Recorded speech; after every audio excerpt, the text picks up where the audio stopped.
On ne voit que ça devant cet établissement scolaire. Plus aucun scooter à l'horizon, mais des voitures sans permis. À l'image de Clara, 14 ans, est déjà au volant d'une voiture entièrement connectée. Donc j'ai pas pris la clim, c'est un peu plus cher, hein, donc on va pas se mentir.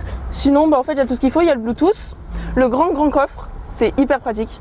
Donc j'ai la caméra de recul, qui sert beaucoup, même si les créneaux c'est un peu compliqué.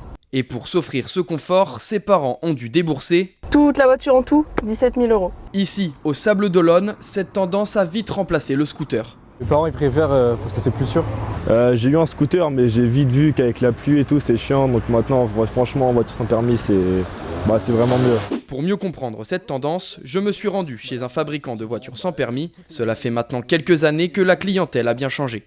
On est passé d'une clientèle qui était traditionnelle, rurale, plutôt âgée, à une clientèle qui s'est considérablement rajeunie. Aujourd'hui, c'est un produit stylé qui plaît aux jeunes avec de multiples possibilités de personnalisation du véhicule. Des voitures de toutes les couleurs et un intérieur modifiable. Ils proposent même des stickers. Les jeunes se jettent de plus en plus sur ces nouveaux produits fashion et ce constructeur l'a très bien compris.